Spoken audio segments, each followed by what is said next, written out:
Ini habis kosong. ATM C.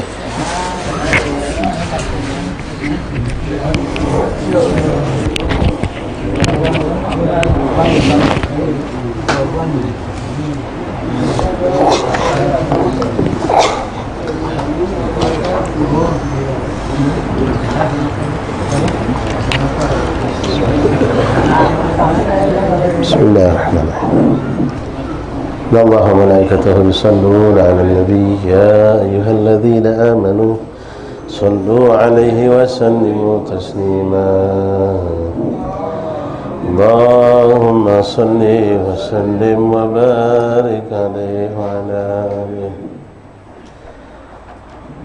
مولاي صل وسلم دائما أبدا على بك خير الخلق كلهم مولاي صل وسلم دائما أبدا على حبيبك خير الخلق كلهم مولاي صل وسلم دائما أبدا حبيبك خير الخلق كلهم محمد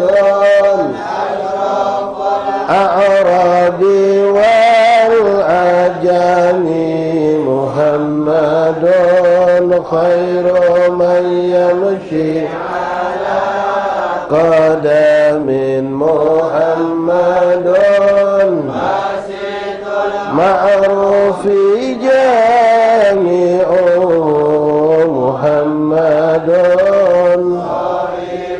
إحسان والكرم يا صل وسلم دائما أبدا بك خير الخلق كلهم محمد لله قاتبة محمد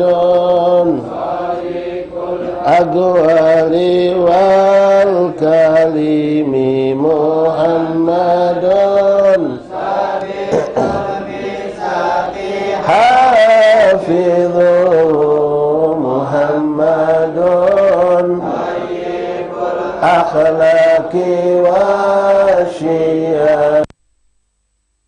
يا صل وسلم دائما أبدا على حبيبك خير الخلق كلهم محمد بالنور طينة محمد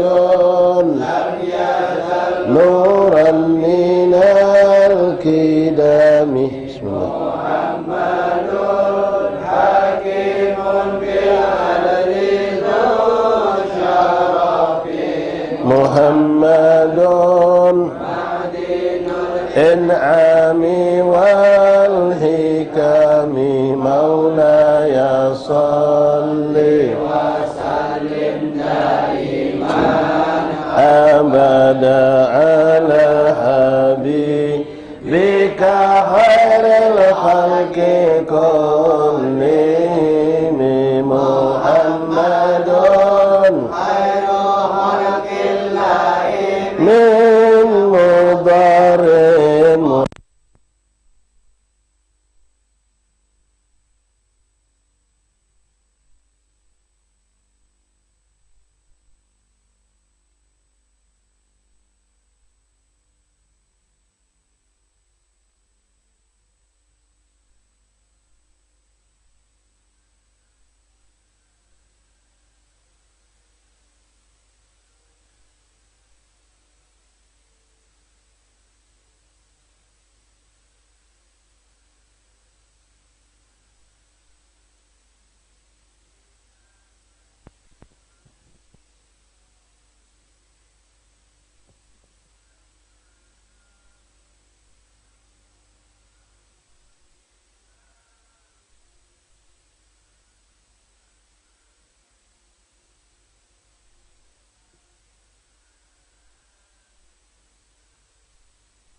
وسلم دائما أبدا على حبيبك خير خلق كلهم يا رب بالمصطفى بلغ مقاصدنا واغفر لنا ما مضى يا واسع الكرم يا رحم الأمم فاتحنا بسن شفينا قرة عين سيدنا رسول الله محمد بن عبد الله صلى الله عليه وسلم أهل البيت وأزواجه وذريته وأنصاره وأصحابه وأحبابه ثم إلى ركعة أول مقدم من مشارق الأرض إلى مغربها برها وبرها خصوصا سيدنا مولانا المهدي الله بن ميسى وبيد الميسى سنة الأعظم في المقدم محمد بن علي باع علي وأصولهم وفقا جميع سائرتنا علي أبي علوي ثم إلى الوكالة علي كتب النافية وسلم كتب النافية مشايخ الحضر والأذكار والأوراد والأحزاب منظومة الصلوات والمناجات من جميعهم خصوصا لقراءة كتبهم وأورادهم وأحزابهم ومنظوماتهم صلواتهم دعواتهم مناجاتهم في معهدنا في مجالسنا في أيامنا في أوقاتنا خصوصا في هذه الساعة المباركة في هذا المجلس المبارك.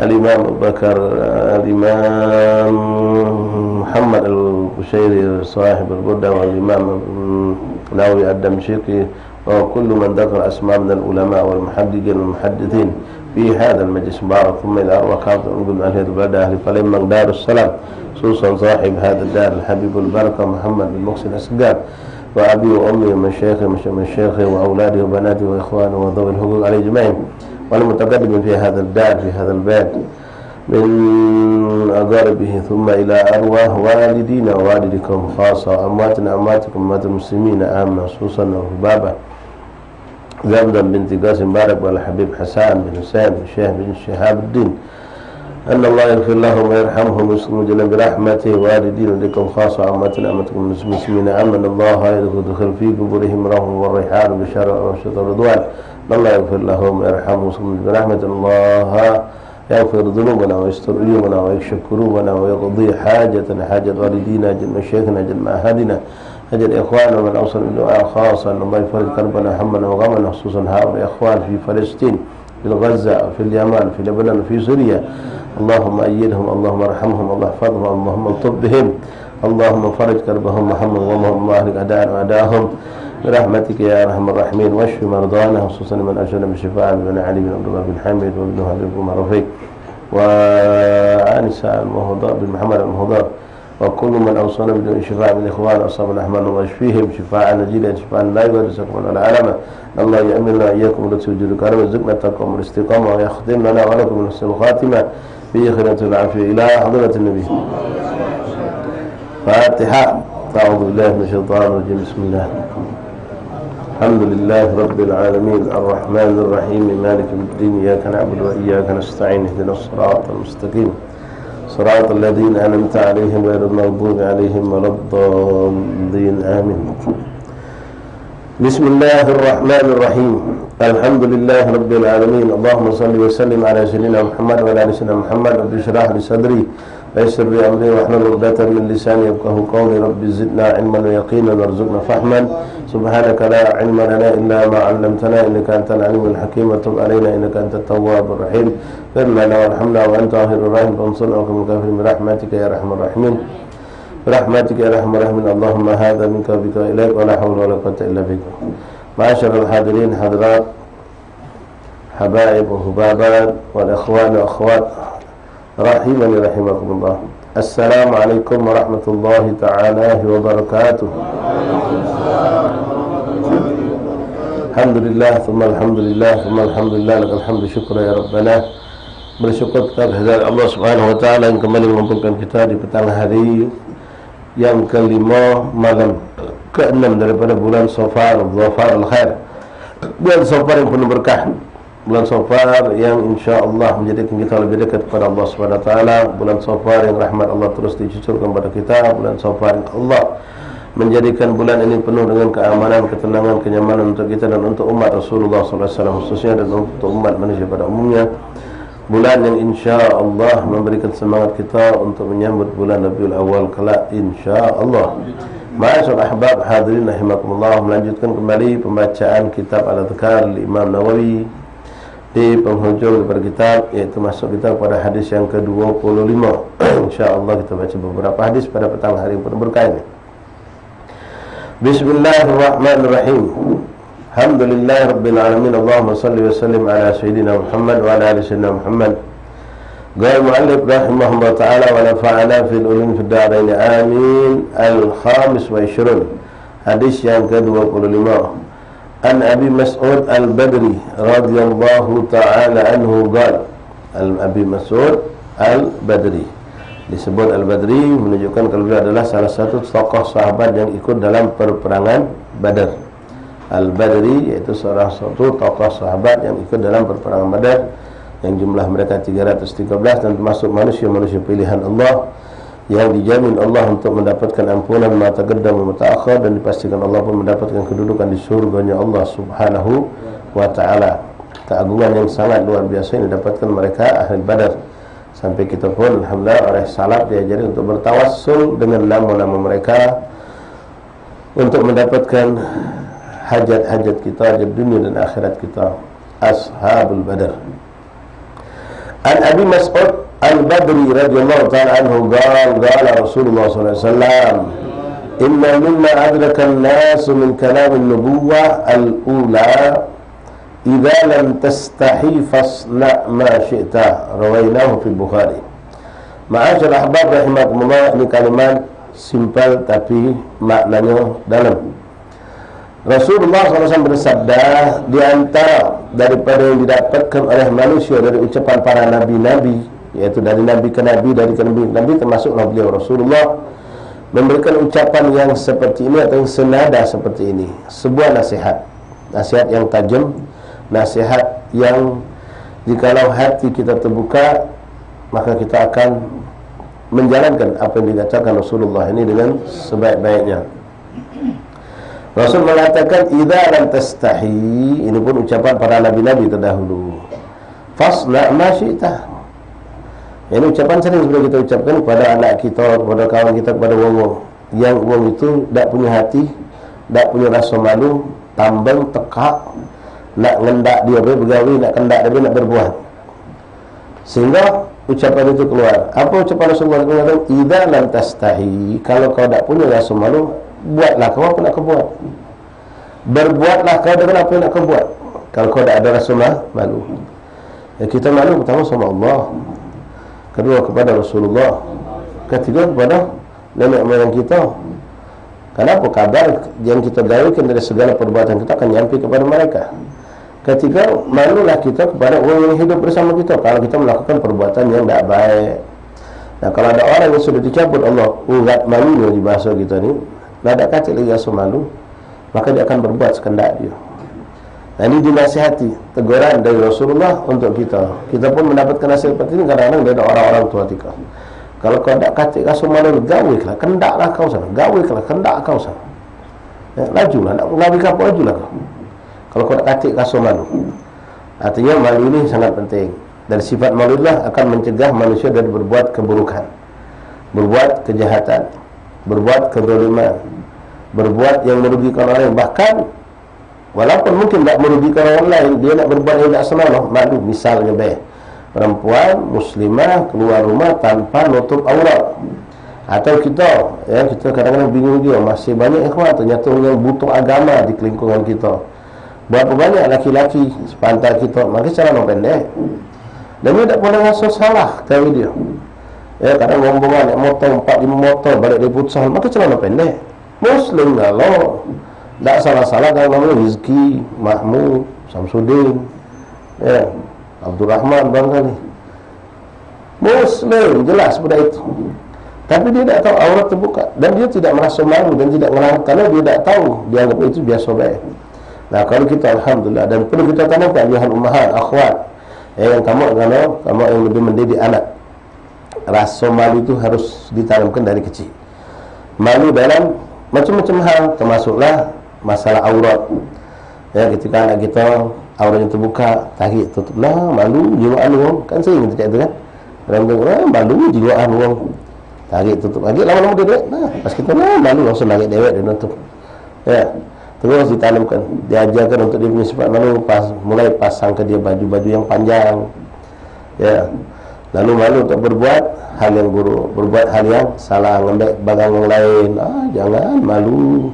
Ya, malu itu jadikan momok buat dia atas suatu keburukan, kesalahan, ya, macam ini hal-hal yang seperti malu ini kadang-kadang momok, walaupun bukan malu karena Allah, karena manusia pun bisa mencegah kita dari keburukan. Walaupun malunya kita dari berbuat keburukan sehingga kita tidak berbuat keburukan, malunya kita berbuat maksiat jika uang hingga kita tidak berbuat maksiat, itu masih ada kebaikan walaupun pahala mungkin tidak dapat.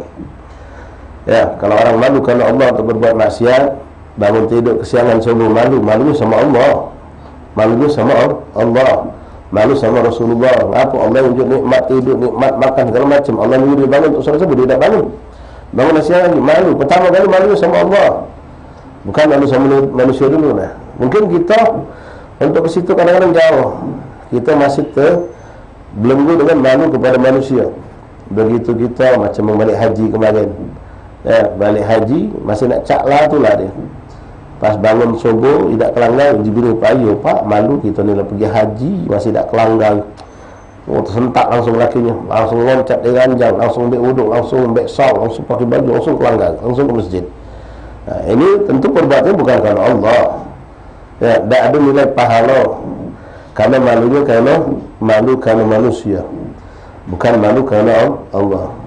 Nah, begitupun orang yang malu lalu meninggalkan perbuatan dosa, perbuatan keburukan, ya, nak berbohong malu, nak mendalangi orang malu, apalah ada maksiat itu. Lalu dia tidak melakukan keburukan itu, ya dia selamat dari dosa, faedahnya masih ada. Kalau sudah malu, sudah punya rasa malu lagi sama manusia, sudah katian tanam di orang Palembang. Gaya gedek sampai dikatakan. Tak katik rasa malu lagi. Lah dia lambat lembut, masih tak berapa juga. Dia mengajakkan sampai di kontan ni, dia rasa Palembang ya. Lah di kontan masih cak itu lagi kok. Mati sudah buat. Malu dia nak katik lagi sudah orang itu. Tak ada kebaikan lagi, tak ada kebagusan lagi. Maka keluar ucapan ini, idza lam tastahi fasna masyita. Ya, lagilah. Kalau kau tak katik rasa malu, tapi kenapa nak kau kawin? Ya.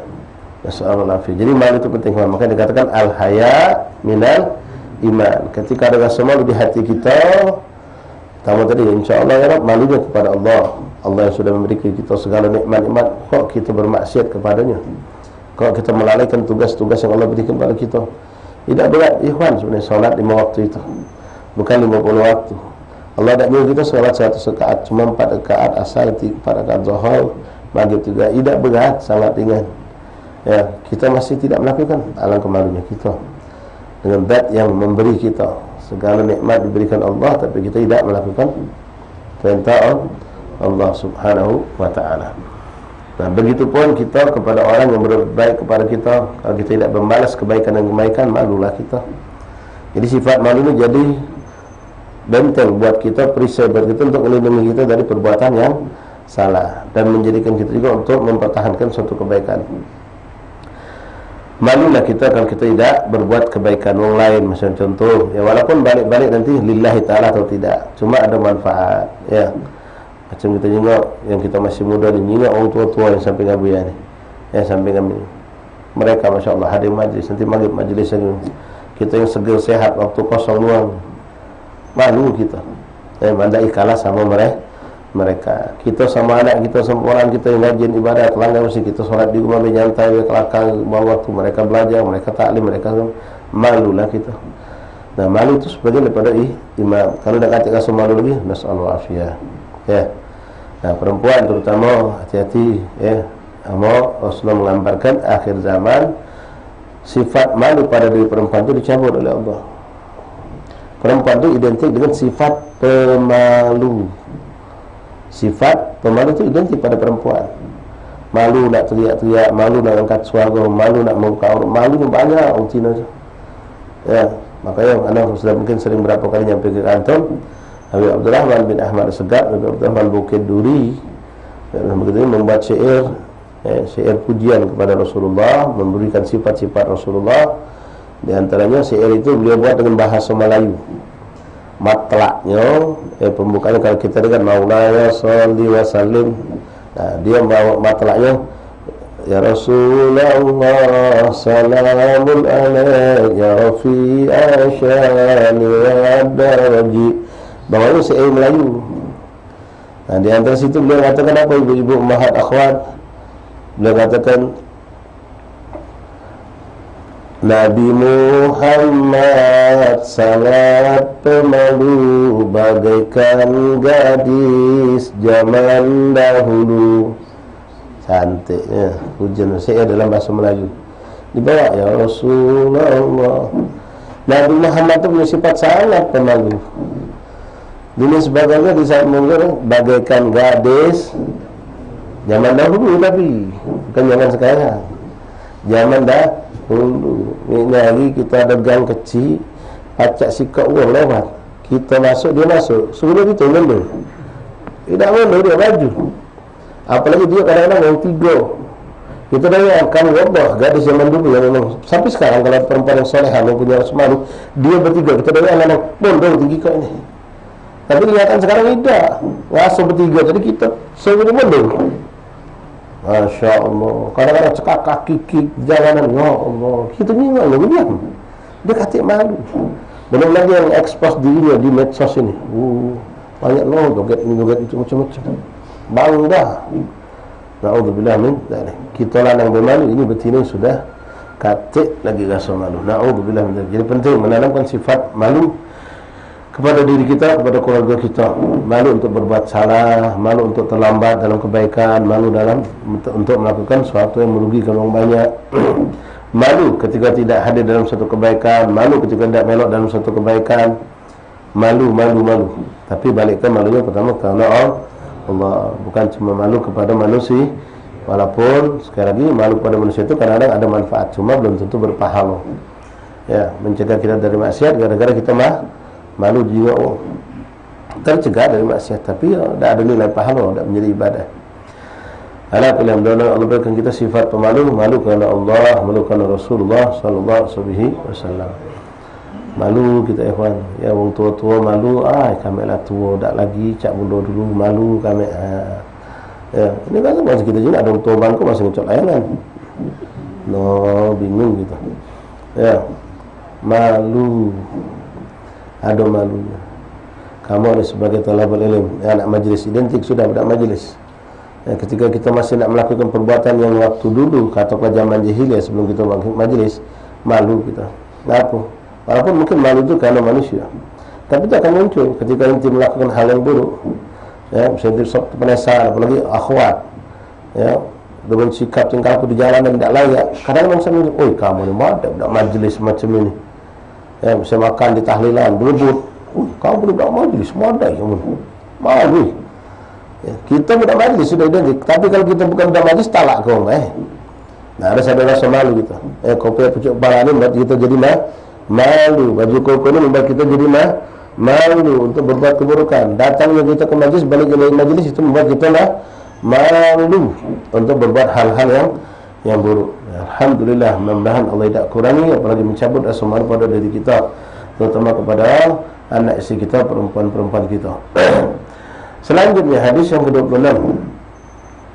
As-sadis wa ishrun an Jabir radhiyallahu anhu anna rajulan sa'ala Rasulullah sallallahu alaihi wasallam qala ara'aita idza shallaitu maktubat wa sumtu ramadan wa ahlaltu halal wa haramtu haram wa lam azid ala dhalika shay'an akhudhu al-jannah qala na'am rawahu fi Muslim. Ikhwan rahimakumullah, diceritakan dari Sayyidina Jabir bin Abdullah, beliau menyampaikan sebuah hadis Rasulullah kepada kita, kejadian yang beliau saksikan.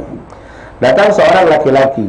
Laki-laki ini mungkin baru masuk Islam, orang Badui, berkata kepada Rasulullah SAW, faqala ara'aita idza shallaitu, bagaimana pandanganmu wahai Rasulullah kalau aku melakukan solat di waktu? Lakukan, tidak pernah aku tinggalkan. Wa sumtu Ramadan, puasa Ramadan yang diwajibkan Allah, aku jalankan juga. Wa sumtu Ramadan wa ahlaltu halal wa haramtu haram, apa yang Allah haramkan aku haramkan, artinya aku tidak sentuh, aku jauhi apapun itu. Dan apa yang dihalalkan Allah aku halalkan, dan apa yang dikatakan Allah halal aku halalkan, artinya aku ambil, aku gunakan dan tidak aku haramkan. Apakah dengan hal-hal ini walam azid ala dzalika syai'an, dan aku tidak nambah, artinya tidak ada sunnah-sunnah aku gawikan. Tapi halal tu halal, haram tu haram, artinya tidak bermaksiat. Semua yang maksiat itu hukumnya haram. Semua yang dianjurkan oleh Rasulullah itu sunnah adalah halal, artinya dia tidak melakukan maksiat. Apakah dengan itu aku bakal masuk surga? Artinya tidak banyak melakukan yang sunnah tapi tidak bermaksiat. Ya, pas-pasan melakukan yang wajib saja. Tak nambah, tak katik goblok wala tak dia. Tak ada sunnah duha wala sunnah witir. Misal tapi dia halal tu halal, haram tu haram. Artinya yang haram itu maksiat apapun, makanan jenis makanan haram apapun dia jauhi.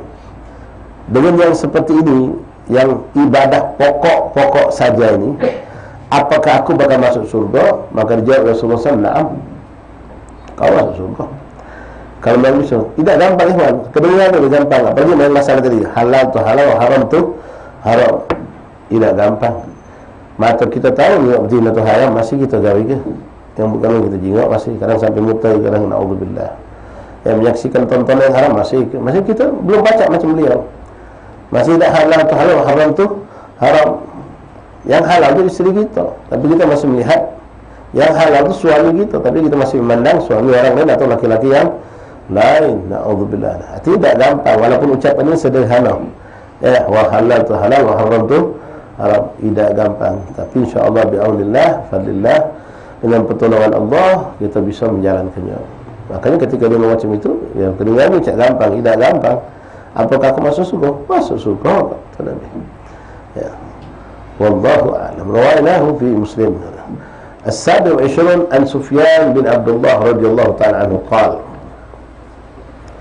seorang sahabat lagi berkata kepada Rasulullah sallallahu alaihi wasallam,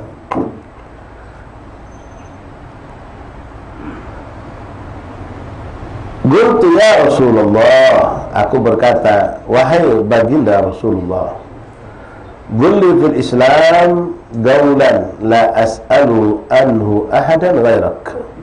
Sampaikanlah kepadaku ucapan di dalam Islam ini yang mana aku tidak akan dapatkan kecuali dari engkau. Qal, maka dijawab Rasulullah SAW, "Qul amantu billah thumma istaqim." Ini juga ucapan Rasulullah ini simpel, tapi menjalankannya tidak gampang, tidak sesimpel dengan ucapan yang kita dengar. Apa kata Rasulullah? Amantu billah, engkau beriman kepada Allah, thumma istaqim, lalu kau istiqamah menjalankan apa segala perintah Allah. Makna amantu billah itu ikhwan luas. Kalau kita sudah mengatakan amantu billah, berarti amantu bi syariatillah.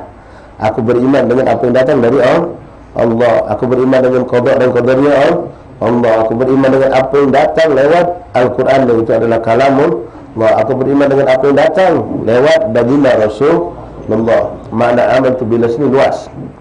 Ya, beriman kepada Allah tentu dia datang kepada Rasulullah, dia beriman kepada Rasulullah. Nah, amantu billah, aku beriman kepada Allah, tsumma istaqim, lalu istiqamah. Nah, istiqamah ini tidak gampang. Ya. Kita seringkali lemah dalam masalah ini. Istiqamah.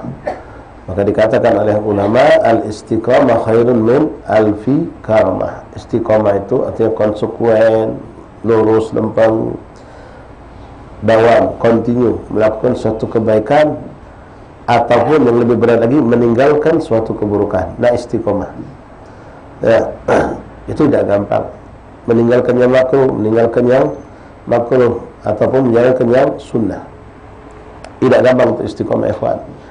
Orang yang biasa istiqamah dalam hal-hal seperti ini, itulah orang yang hebat. Al-istiqamah dikatakan khairun min alfi karamah. Antum bisa hadir di majlis, ya, istiqamah. Ini tidak gampang.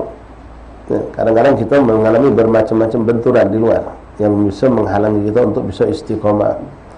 Nah, istiqamahnya kita di sini juga, wallahu alam, apakah murni karena Allah atau karena hal-hal yang lain. Boleh jadi ada orang yang berusaha untuk hadir menjalankan suatu ibadah, hadir majlis, hadir salat jamaah, dia istiqamah. Duduknya pun sampai pun tahu, oh kalau si anu tu duduknya situ itulah. Singkong pun tahu, kalau dia tak kacik pun tahu.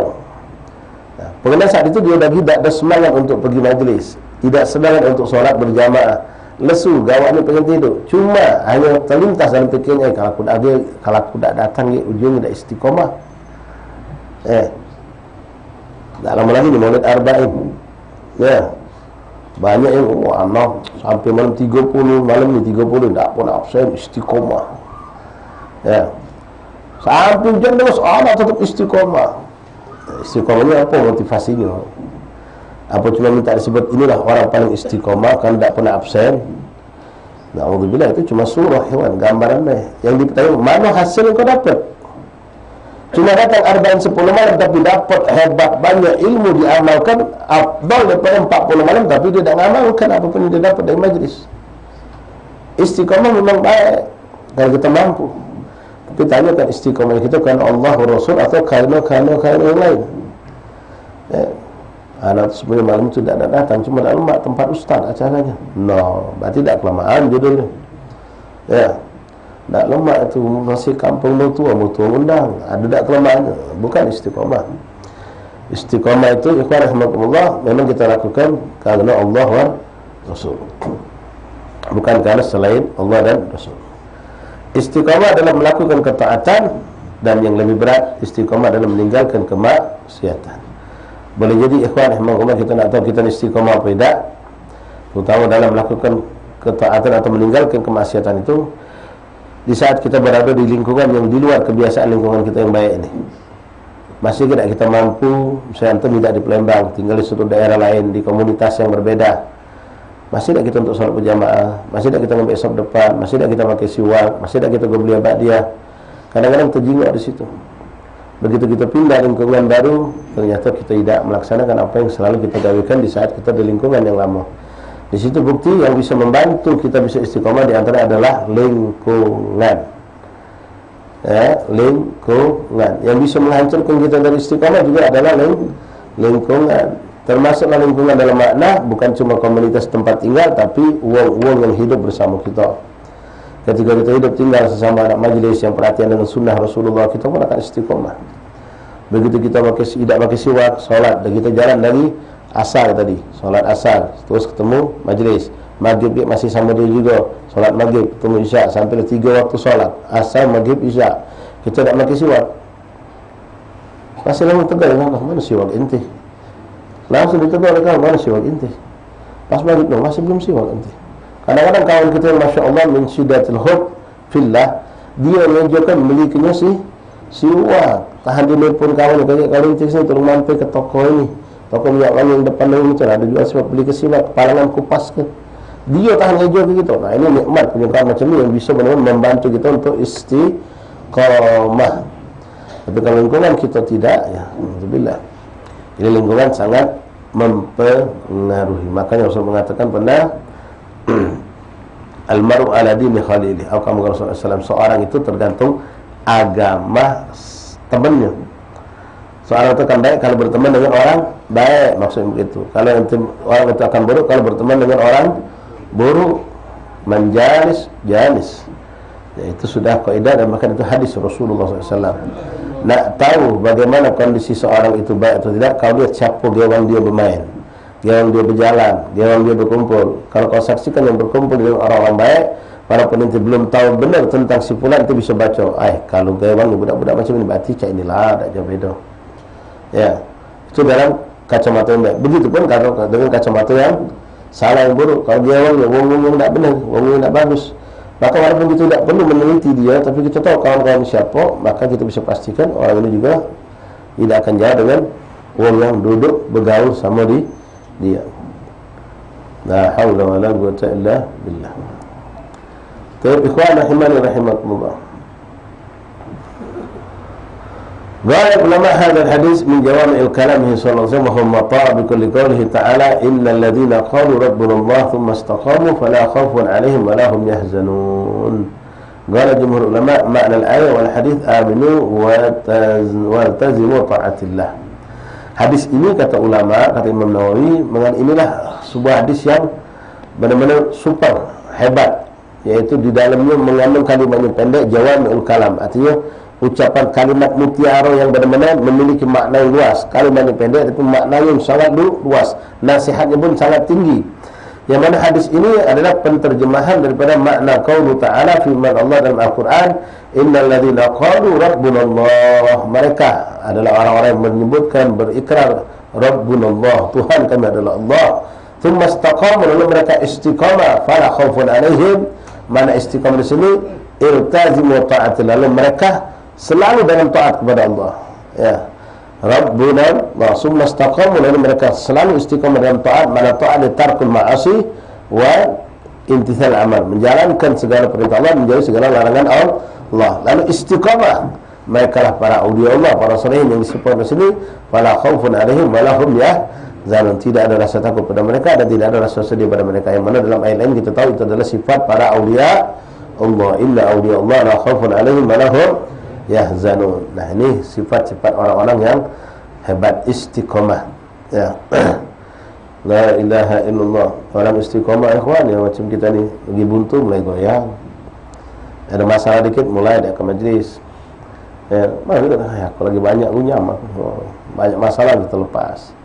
Kalau orang-orang soleh, rahimahullah, ketika mereka mendapatkan bertubi-tubi gangguan, masalah, cobaan, mereka mungkin kalaupun sampai mundur kapasitas volume ibadah, tapi tidak sampai lepas. Kalau kita lepas niat. Ya, ketika mereka gembira, senang, dapat nikmat, tidak membuat mereka sampai lupa. Ya, indal basar, ketika terbuka pemberian Allah, mereka tetap di rel itulah, tak lagi. Kalau kita ni, kalau sudah senang, mana dulu, dah katik 2 minggu di majlis. Ya, Ustaz lagi ngajak-ngajak ni, yang tamasya, anak-anak umpul ni ada duit lewat. Ya, duit lewat, tangkapnya. Ujian sedikit, tak majlis. Ya, ada masalah dikit, tak majlis. Hakada. Jadi tak gampang istiqomah itu. Mereka yang mampu istiqomah itulah orang-orang yang saleh. Orang-orang yang digelari dengan sifat la khaufun alaihim wa lahum yahzanun. Qala jumhur ulama ma'na al-ayat wal hadith aminu waltazimu ta'atullah. Al-thamin wa 20, hadis yang ke-28. Hadis dari riwayat ini Sayyidina Umar bin Khattab radhiyallahu ta'ala anhu. Hadis Umar bin Khattab radhiyallahu anhu fi su'al Jibril an Nabi sallallahu alaihi wasallam anil iman wal Islam wal ihsan was-sa'ah wa huwa masyhur fi sahih wa ghairihi. Hadis tentang hadis Jibril namanya. Ya, hadis yang ke-28 ini menjelaskan hadis tentang hadis Jibril yang diterjemahkan oleh banyak para ulama termasuk ya minal mutaakhirin yang masih hidup bersama kita, Al-Habib Zain bin Ibrahim bin Semit, mata Allah betul hayati fi sihah wal afiyah wa nafa'ana bihi fid dunya wal akhirah insyaallah. Amin ya rabbal alamin. Kita doakan Zain dan panjang umur dan terus memberikan kemanfaatan dengan doa-doanya. Mungkin memang beliau sudah fisiknya mungkin 90 tahun lebih umur beliau dan beliau sudah tidak keluar dari rumah dan beliau pun sudah tidak banyak menerima tamu, tapi insyaallah orang-orang soleh itu dijaga oleh Allah Subhanahu wa taala. Ibadah beliau, doa beliau insyaallah terus mengalir untuk kita, untuk umat Rasulullah sallallahu alaihi wasallam, dan kita dapat berkah beliau insyaallah lewat doa beliau, lewat kitab-kitab, buku-buku beliau, dan juga lewat orang-orang yang pernah bertemu, bahkan lagi yang belajar bersama beliau insyaallah taala. Dan Habib Zain bin Semit membuat syarah tentang hadis Jibril tadi. Apa itu hadis Jibril? Sayyidina Umar bercerita, bainama nahnu julus ila Rasulullah sallallahu alaihi wasallam ittala alaina rajulun. Ketika kami sedang duduk bersama baginda Rasulullah sallallahu alaihi wasallam. Bayangkan ikhwan, nikmat hadis ini. Ya, antum bisa bayangkan. Bainama nahnu julus inda Rasulullah. Ketika kami sedang duduk sama Nabi Muhammad. Sedang duduk bersama Rasulullah, sedang duduk bersama Nabi Muhammad. Ya Allah, kunna hadir ma'ahum. Ya Rabb, coba kita hadir saat itu bersama mereka. Tapi Allah tidak mengharapkan insyaAllah keberkahan saat itu Allah berikan kepada kita, mudah-mudahan. Ittala alaihi rajulun, tiba-tiba datang seorang laki-laki. Disifatkan oleh Sayyidina Umar, ittala alaihi rajulun syadidun bayad thiyab wa syadidus sawad sya'ar walam yura atharus safar walam ya'rif ahadun minna. Alhamdulillah sallallahu alaihi wasallam. Tiba-tiba datang seorang laki-laki dengan berpakaian putih bersih, dan kamu perhatikan misalnya rambutnya hitam pekat bersih licin. Tidak ada nampak sama sekali dia dari perjalanan jauh, bukanlah orang yang musafir. Biasanya orang yang bersih baju, bersih pakaian itu orang dari kampung dekat sini lah, bukan dari perjalanan jauh. Kalau perjalanan jauh bisa pudel, gaya berantakan, baju berantakan, kotor. Nah, tapi kami tak kenal, tak ada yang kenal siapapun sama beliau itu. Tak ada yang kenal Sayyidina Umar. Nak dikatakan Madinah, tapi dia kata kenal. Dikatakan orang asing, orang pemudik, orang dari luar kota, tapi tak nampak alamat dia dari perjalanan jauh. Jadi bingung sahabat, siapalah ini. Lalu orang itu datang menghampiri Rasulullah SAW, kemudian duduk dekat Rasulullah, saking dekatnya hatta istana dari berarti dari Rasulullah SAW, sampai dia duduk dekat sampai lututnya bertemu dengan lutut Rasulullah. Saking dekatnya dia. Ada ini kan biasanya kalau orang asing tu malu-malu duduk di majlis belakang. Ya, walaupun masih kosong, dah galak maju, masuk dek. Najilah makasih kat sini biar aja kita. Malu-malu. Ya. Ini tak kata malu-malu. Maju duduk dekat Nabi Muhammad SAW. Bahkan ngakrab.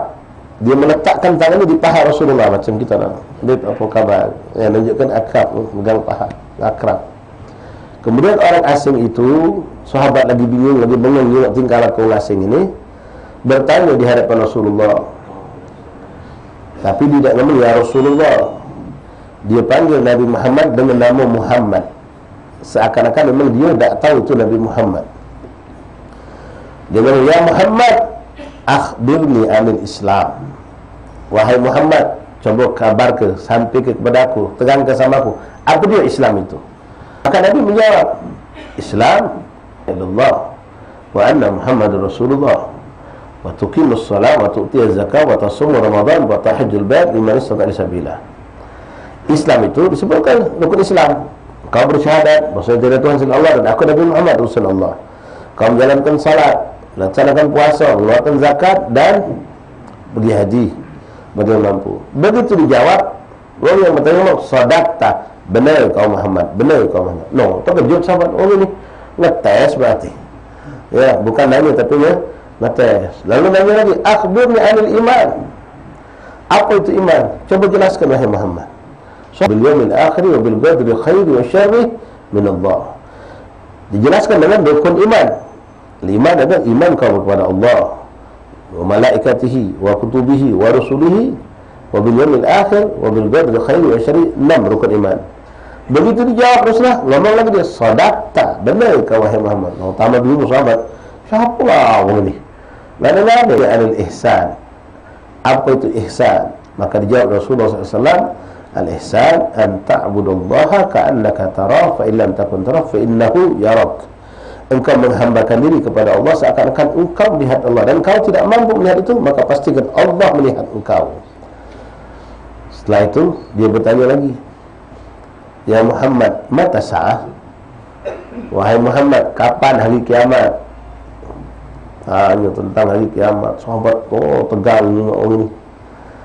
Maka Rasulullah dengan tawaduknya, dengan jujur mengatakan, mal mas'ulu anha bi'alama min sa'il. Tak maaf, kata Nabi, tidaklah beda orang yang bertanya sama yang ditanya, sama-sama tak tahu, kata Nabi.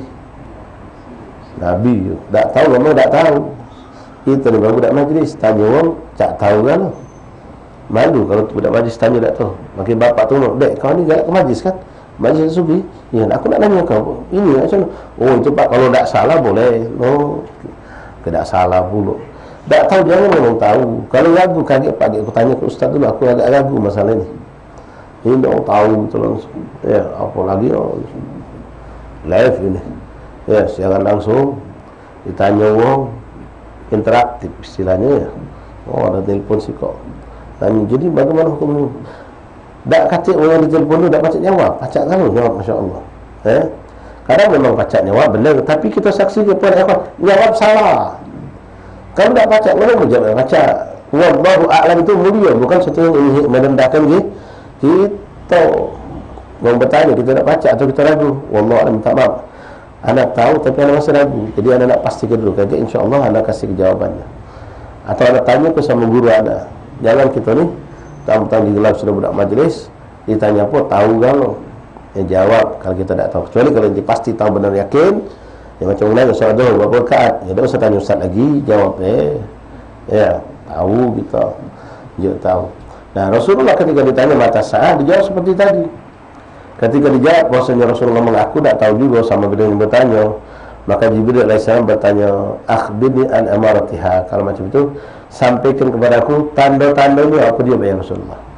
Tanda kiamat itu banyak ikhwan, sangat banyak. Ada tanda kubra, ada tanda surah. Yang kecil ada yang besar. Yang besar itu akan terjadi nanti di akhir zaman mana, seperti muncul Imam Mahdi, turunnya Nabi Allah Isa, turun datang Dajjal, Jud wa Ma'jud dan seterusnya. Sampai puncaknya matahari terbit dari barat, sampai dah terjadilah apa yang namanya hari kiamat.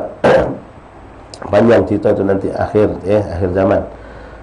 Nah, ada yang kecil-kecil ya, kita alami, bahkan kita ni sebagai pelakonnya. Disebutkan dua oleh Rasulullah di situ. Dari sekian banyak tanda-tanda itu, termasuk ikhwan sekarang ini kita ngeri.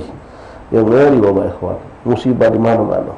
Ini baru hari ini kita dengar dengan Rusia, terjadi gempa yang begitu dahsyat, 8,8 ini dikatakan termasuk 7 gempa yang terdahsyat di dunia. Allah, tsunami terbesar masuk laut di Aceh. Belum selesai, ini kemarin kita lihat berita di Indonesia macam-macam. Di China, di Beijing, yang meninggal entah ratusan, yang mengungsi kena banjir, itu 80 sampai ratusan ribu mengungsi dari banjir. Negeri yang modern, yang hebat. Belum lagi perang, belum lagi gempa bumi, belum lagi gunung meletus, belum lagi bumi bergeser, belum lagi longsor, belum lagi kecelakaan yang jelas. Bencana alam itu akan muncul bertubi-tubi, kata Rasul. Semakin banyak bencana alam itu akan terjadi, kata Rasulullah. Nah, dalam hadis ini Rasul menyebutkan tentang dua. Apa itu? Yang pertama, kata Rasulullah, kalau kau menyaksikan antalidah amatahu, antalidah sayyidahu amatahu. Kalau seorang pembantu, seorang hamba sahaya melahirkan majikannya, hamba sahaya melahirkan majikannya. Kedua, kalau kau melihat orang-orang yang miskin, khufafa, yatatawwaluna fil bunyan, berlomba-lomba membangun bangunan yang tinggi. Dua tanda ini sudah banyak, ya. Bangunan tinggi, bangunan besar, bangunan semakin tinggi, semakin tinggi, semakin tinggi. Sebagian mereka orang miskin sekarang, banyak orang miskin kaya wujud, ikhwan. Gara-gara tanahnya dibeli oleh pemerintah buat jalan tol, buat jembatan, ya, atau dengan sebab-sebab lainnya. Mereka banyak juga sekarang ini orang miskin jadi kaya dengan bermacam-macam, entah dengan jalan yang halal ataupun dengan jalan yang diharamkan Allah. Banyak, cuma bedanya kelihatan yang dari duit haram itu tidak berkah, ya. Nah, tanda dua ini disebut Rasulullah. Yang pertama, kalau kau menyaksikan adanya seorang hamba sahaya melahirkan majikannya. Sekarang kita juga, zaman kita ada hamba sahaya, kata lagi kan, perbudakan. Tapi ulama mengatakan, ada yang mengatakan itu akan muncul di akhir zaman, akan muncul lagi perbudakan. Itu penafsiran pertama. Namun penafsiran kedua ini yang mungkin yang kita khawatirkan. Apa itu? Bukan perbudakan yang akan muncul lagi, tapi anak memperbudak orang tua. Anak yang memperbudak orang tuanya. Sekarang kita lihat kan berapa banyak orang tua dibuang oleh anak. Dibuang. Saya lepas jalan, ebok melok kabel. Aku dah pacar rumah aku kecil orang. Akhirnya titip punya ke panti jompo. Sampai yang lebih sering di Indonesia ni, titip kenyang sampai dinasihati oleh orang itu. Kamu nak beradik. Sekian beradik, mana nak pacar nyawa sikap emak kamu semua bak kamu nyawa kamu ada beradik pacar. Tak pacar, kami ada hampir. Benar-benar cak dibuangnya. Dinasihati lagi, masih tetap. Jadi kamu titipkan sama kami? Ya. Kamu juga kami? Ya. Sampai diancam oleh yayasan itu. Bagaimana kalau mak kamu meninggal? Kami kabar apa? Tak usah ada apa-apa. Sampai dia itu. Jadi saya anggap sudah cak sampah. Nah, kalau di Jepang memang cak itu, ya kan? Orang tua itu sudah dianggap orang tak bermanfaat lagi. Bahkan mereka ada sontek mati lah, segala macam lah. Tapi sekarang mereka lagi depresi kan orang Jepang itu. Kekurangan penduduk. Betina takut hamil. Sampai orang hamil dijak duit. Rumah-rumah kosong banyak, gedung-gedung kosong, apartemen kosong banyak. Aneh sudah kehidupan manusia sekarang. Ya. Subhanallah. Nah itu, jadi yang kedua ini kita khawatirkan maknanya bukan perbudakan, tapi anak memperbudak orang tua. Banyak tak? Banyak. Ya. Bahkan orang tuanya tariknya ke toko, yang ke toko digajinya. Bahkan tidak segan dia negara baknya ketika datang lambat. Bah, lah jam berapa baru datang. Wush. Seremian itu. Kadang-kadang kita nyegak orang tua kita depan orang ni, ngajak ebok kita lah tua, kondangan. Ebok kita ni lambat. Balik ke sendal lagi sarung dia. Paju buat cepatlah dikit. Lambat kita ni. Yo, kakek duduk, aku ni nak apa pula ebok tu. Segaknya. Pas ibu cawang tua lah, pas makan lah tumpah-tumpah. Paju buat malu aku ni. Sombong ni. Kau dulu numpah ke pegi masih kecil, tak malu ke bak kau, malu ke mak kau. Malu aku ni bu. Sudah lain kali tak usah melok pergi kondangan. Malu-malu ke be. Astagfirullah. Durhaka. Memperbudak orang tua banyak. Kalau ada contoh memang macam-macam. Yang model kita nitip anak kita kepada orang tua kita. Ada orang tua tadi senang duduk sama cucung, jaga cucung, tapi ada yang dia tak ada sebenarnya. Cuma terpaksa. Kerana dia anaknya tadi tu nyari nafkah, nyari lakinya. Kalau memang kebutuhan, ikhwan, kita tak bisa nyalakan. Memang kebutuhan tidak mencukupi dari penghasilan suami sehingga isteri harus ikut cari duit. Silahkan, tapi ada batasannya, dan suami tanggungjawab dunia akhirat, jangan lupa. Ya, sekarang ini bukan kebutuhan, ya, cuma gaya hidup. Kebutuhan itu sudah bisa terpenuhi oleh penghasilan suami. Tapi bini yang soal, aku ni kan punya titel, aku kan kuliah, aku sekolah tinggi untuk apa? Jadi percuma dia bapak aku nyekolahkan ketika aku tak bergawi. Gawi, hati-hati kamu suami, tanggungjawab dunia akhirat itu. Ya. Kemudian kan ada suami isteri punya anak titip mana? Sudah, anak titip sama mak kau be. Anak kita titip sama mak kau. Nurutlah kita di. Setiap pagi ngantar ke anaknya ke maknya. Ya kalau maknya lagi memang segar, sehat, senang, ya alhamdulillah. Kalau mak kita sudah tak kuat, ya anak kita sebenarnya duha lepas. Entah anak sikok, kalau anak tiga kerjakan, berkocok, kalau macam, mak kita nyagonya, apa. Nah yang macam inilah anak memperbudak orang tua. Ya, lain kalau orang tua memang dia yang kadang-kadang minta, nah anak kau tu taruhlah sini deh, jadi aku nak dia wang. Aduh, yang mana macam itu kan. Ya, tapi yang kita bahas yang memang dia memperbudak, artinya macal ke orang Palembang. Ya, macal ke anak titipnya sama tuanya. Ya, jadi kondisi kita tidak bisa pukul rata sama, cuma hati-hati kalau kondisi itu bukan darurat, kita menyusahkan, menambahkan beban untuk orang tua kita yang seharusnya orang tua kita tadi waktu dia untuk ibadah, untuk zikir, untuk apa, tidak bisa gara-gara dititipkan anak tadi. Na'udzubillah min dzalik. Yang kedua itu tadi ya tatawulan fil bunyan, berlomba-lomba membangun dan sebesar bangunan. Sekarang juga rumah-rumah bingung gitu ngomong sekarang. Ya, supaya besar-besar lagi, kurang tinggi-tinggi lagi. Wallahu a'lam bissawab. Bismillahirrahmanirrahim. Alhamdulillahirabbil Allahumma salli wa sallim ala sayyidina Muhammadin wa ala ali sayyidina Muhammad.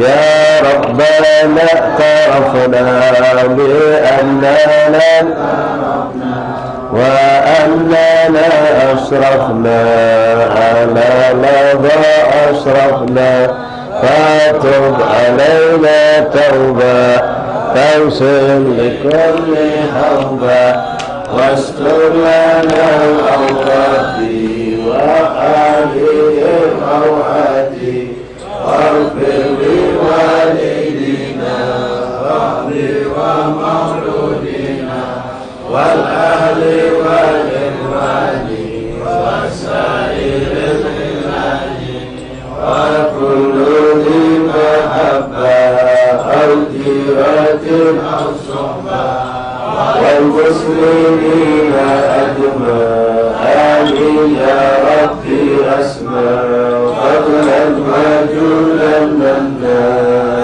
باتصال منا بالمصطفى رسول الهدى لكل زول صلى وسلم ربي عليه عد الحد وآله وصحبه عبادة في الصحب والحمد لله في البر